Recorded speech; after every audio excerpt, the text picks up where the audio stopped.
Let me start with the scene. It's Monday morning. You walk into work a little late. Traffic, construction, life happens. You sit down, open your laptop, and before anyone even says anything, you hear yourself say, "Sorry I'm late. Sorry about that. Sorry my bad." No one looked upset, no one complained.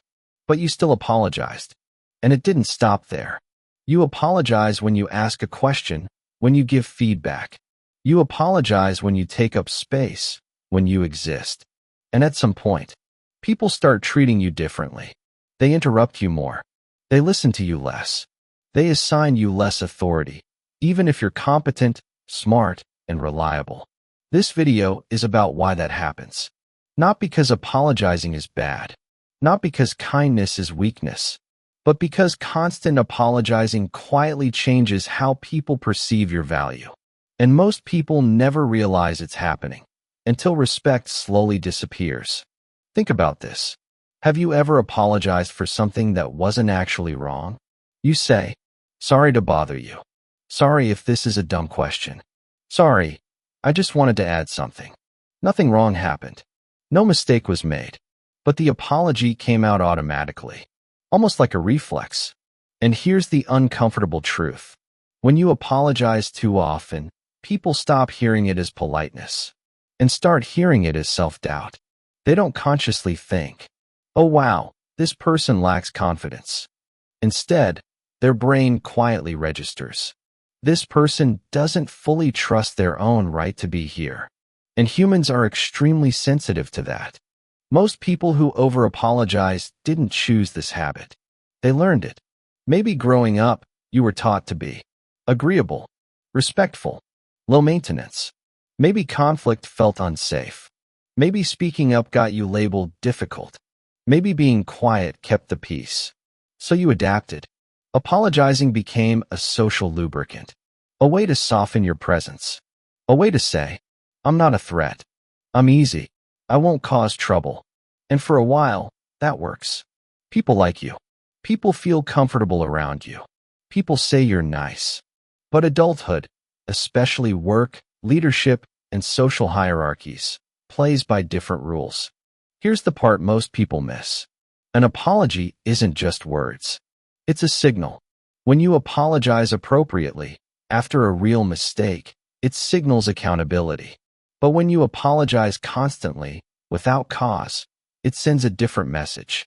It signals lower confidence, lower perceived authority, emotional submission. Again, not consciously, but psychologically. People subconsciously ask, "If this person thinks they're in the wrong, why should I treat them as right?" And that's how respect erodes, quietly. Let's be very clear. Apologizing is not the problem. Over-apologizing is. There's a massive difference between, "I'm sorry I missed the deadline.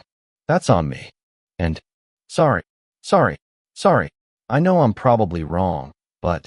One shows responsibility. The other shows uncertainty about your own legitimacy. And humans, especially in professional and social environments, respond to certainty. Every relationship has an invisible power balance. Not dominance, not aggression, just influence. When you apologize unnecessarily, you lower yourself in that balance. You put yourself in the one-down position. And once that pattern sets in, people adapt to it.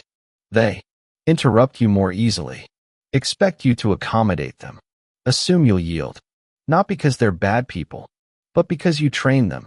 Here's what over-apologizers often experience. Without connecting the dots, you start feeling overlooked, underestimated, less respected. You notice others with equal or less skill get more credit. You feel frustrated, but also confused. Because you're polite, you're helpful, you're cooperative. So why does it feel like people don't fully value you? Because respect isn't built on politeness alone. It's built on clear boundaries and self-trust. This might sting a little.